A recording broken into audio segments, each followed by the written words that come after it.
Bienvenue sur Africa 24 dans cette nouvelle édition de l'information. Voici les titres de l'actualité.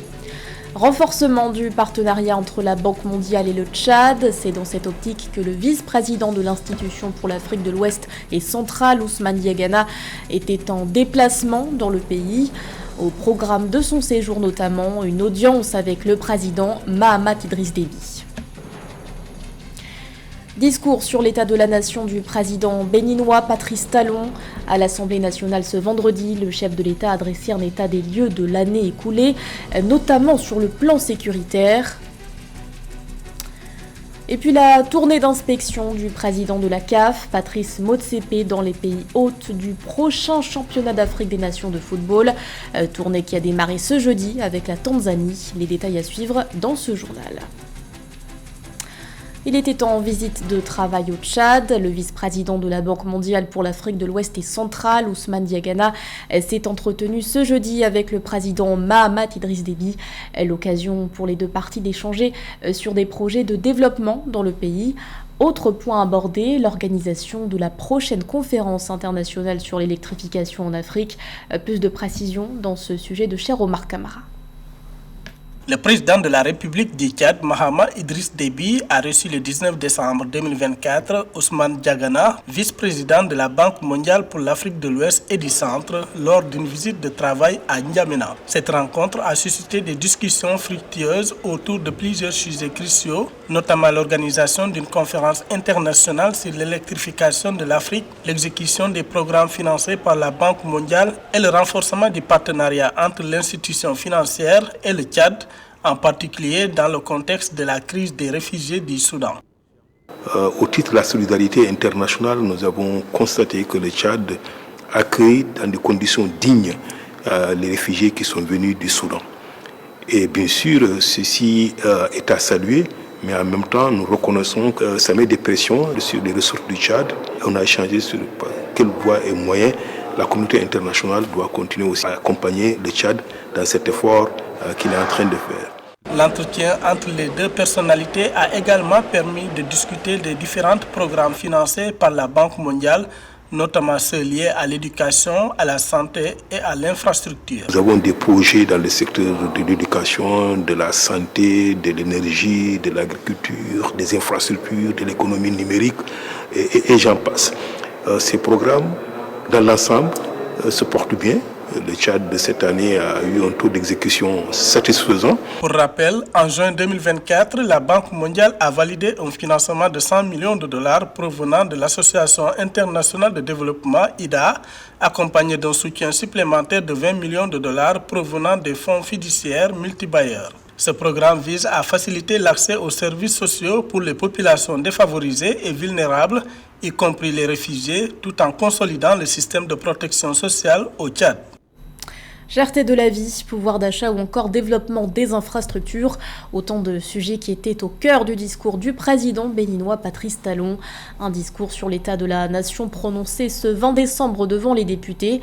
Si le chef de l'État n'a pas manqué d'évoquer les avancées réalisées par son pays, il est aussi revenu sur les défis qui persistent, notamment sur le plan sécuritaire. Le point avec Lefty Ounou. Le vendredi 20 décembre 2024, le président Patrice Talon s'est adressé à la représentation nationale pour son discours annuel sur l'état de la nation.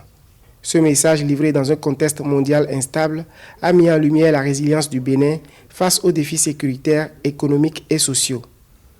Sur la question de la sécurité, le chef de l'État a évoqué la lutte contre le terrorisme à la frontière nord du pays. Malgré nos efforts qui nous permettent de contenir le mal, voire de le faire reculer, nos forces de défense et de sécurité positionnées sur nos lignes de frontière nord continuent d'être éprouvées par des terroristes en totale liberté dans des pays voisins. Cependant, je peux vous affirmer que les investissements qui sont en cours, tant en matériel, en infrastructure qu'en ressources humaines, nous permettront, sous peu, de tenir les terroristes loin de notre territoire. Dans le domaine du développement, Patrice Talon a mis en avant les avancées significatives. L'accès à l'eau potable a atteint 80% contre 42% en 2016. et le secteur électrique a été renforcé pour répondre à une demande en forte croissance. Le développement des infrastructures modernes comme les hôpitaux et les cités administratives a également été salué. Le président a insisté sur le rayonnement international du Bénin, désormais classé parmi les 25 destinations touristiques les plus prisées pour l'année 2025. Cette performance inédite n'est autre que le résultat de notre action résolue pour le développement touristique. Et il est clair qu'elle va s'améliorer encore avec l'achèvement de nombreux chantiers en cours dans le pays. Le président de la République, Patrice Talon, a conclu son discours sur une note d'espoir, appelant à l'unité nationale et à une responsabilité collective. Alors que le pays se dirige vers les élections générales de 2026, dans un contexte de tensions politiques, les attentes des citoyens demeurent élevées. Elle devrait augmenter les revenus de l'Afrique jusqu'à 450 milliards de dollars d'ici 2035. L'Ouganda entend tirer pleinement profit de la zone de libre-échange continentale africaine. À cet effet, le président Yoweri Museveni a lancé le 16 décembre la stratégie de mise en œuvre de la ZLECAf. C'était à l'occasion de l'inauguration de zones franches industrielles à l'aéroport international d'Entebbe. Les détails dans ce sujet de Sarah Yemele, commenté par Edith Lamné.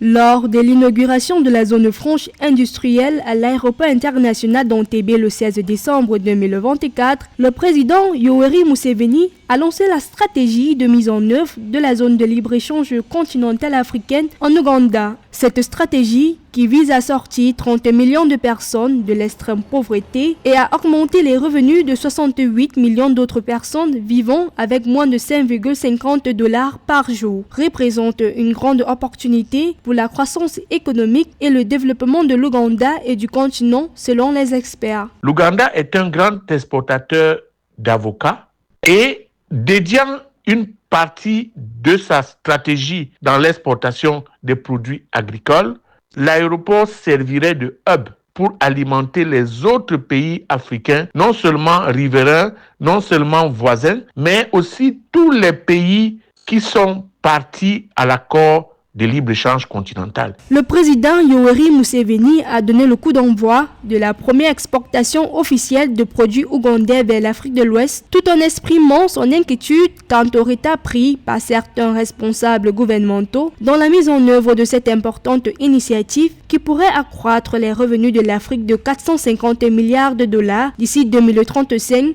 et ses exportations de 560 milliards de dollars. Le manque de sentiment d'urgence et l'incapacité de certains de nos acteurs dans le ministère à agir rapidement sur des questions importantes pour notre croissance économique entravent le rythme de notre croissance et affectent les performances du secteur privé. Mais maintenant que nous avons commencé, je ne veux plus de retard. Alors que l'Ouganda met en service sa zone franche d'exportation à Entebbe, le président Museveni a également révélé que des plans sont en cours pour ouvrir des installations similaires dans tout le pays afin d'accélérer la consolidation, la transformation et la commercialisation des produits exportés. Quelle perspective économique pour Eskom en 2025 ? La compagnie sud-africaine de production et de distribution d'électricité annonce des chiffres encourageants. Selon son président-directeur général, l'entreprise pourrait réaliser un bénéfice annuel de plus de 546 millions de dollars d'ici mars 2025. Une véritable bouffée d'oxygène pour la société qui a enregistré une perte de 55 milliards de rand. Pauline Minka. La compagnie nationale d'électricité en Afrique du Sud, Eskom, prévoit de réaliser un bénéfice annuel de plus de 546 millions de dollars, son premier bénéfice en 8 ans, grâce à la stabilité opérationnelle et au plan d'allègement de la dette du gouvernement. Lors d'une conférence de presse, jeudi 19 décembre 2024, le PDG du fournisseur d'électricité a déclaré que le bénéfice après impôt pour l'exercice clos en mars 2025 constituerait une amélioration significative. Cette performance inédite de cette structure montre en fait qu'il y avait véritablement un problème de gestion, de gouvernance, puisque une entreprise qui arrive à se restructurer assez rapidement et qui fait ces super performances financières par rapport à l'année précédente montre bien qu'il y a eu des difficultés.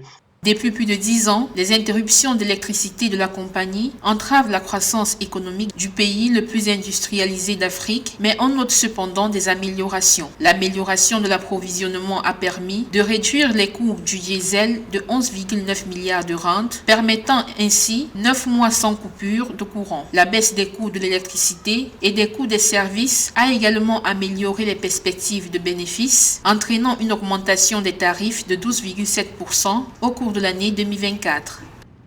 Aussi, il faut relever que il y avait eu des problèmes d'endettement et ces problèmes d'endettement ont dû plonger l'entreprise l'année dernière et sur des années passées. Et donc, cette restructuration et une meilleure gestion a permis définitivement un éclairage et une gestion assez plus rigoureuse. Afin de rendre le service public plus efficace, Eskom sera scindé en 3 sociétés qui devront gérer séparément la production, la transmission et la distribution d'électricité dans le cadre du plan de réforme annoncé par le président Cyril Ramaphosa en 2019.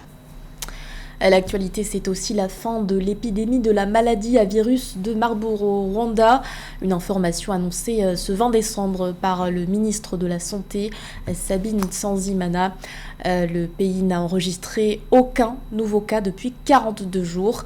Tout en saluant le dévouement des professionnels de santé, le ministre a précisé que les mesures de prévention resteront en place. Le Rwanda, rappelons-le, avait confirmé son premier cas en septembre dernier, une première pour le pays. Notons que sur les 66 cas identifiés en laboratoire, 15 décès ont été enregistrés.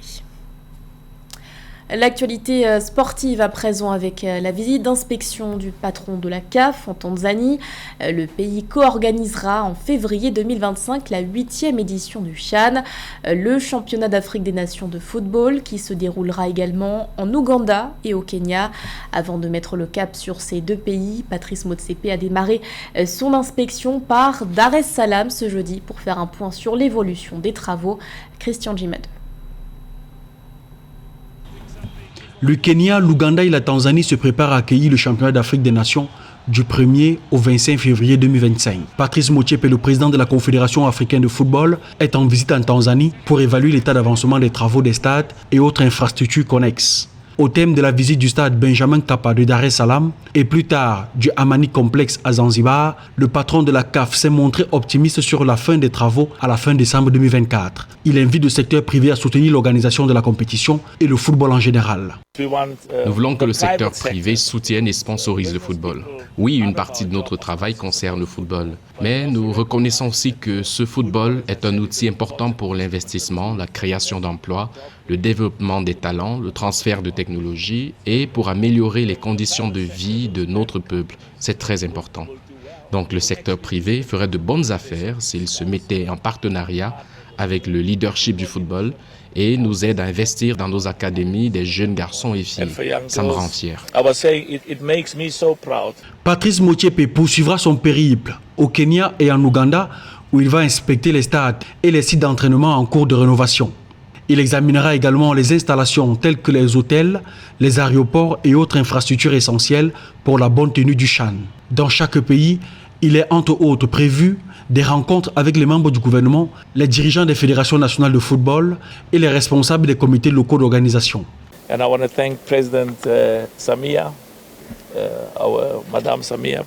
Je remercie la présidente Samia pour sa passion pour le football et sa patience.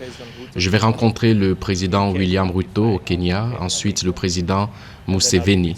Cette compétition est un grand potentiel pour notre peuple. Nous sommes tous Tanzaniens. Le championnat d'Afrique des Nations est une compétition réservée aux joueurs évoluant sur le continent africain. Pour cette 8e édition du CHAN, environ 15 pays ont décidé de ne pas y prendre part. Certaines nations évoquent la gestion du calendrier, d'autres parlent des choix stratégiques de certaines fédérations nationales. Rappelons que le Sénégal a remporté la dernière édition du CHAN contre le pays organisateur, l'Algérie. C'était le journal de la rédaction. Merci de l'avoir suivi et restez avec nous. L'information continue sur Africa 24.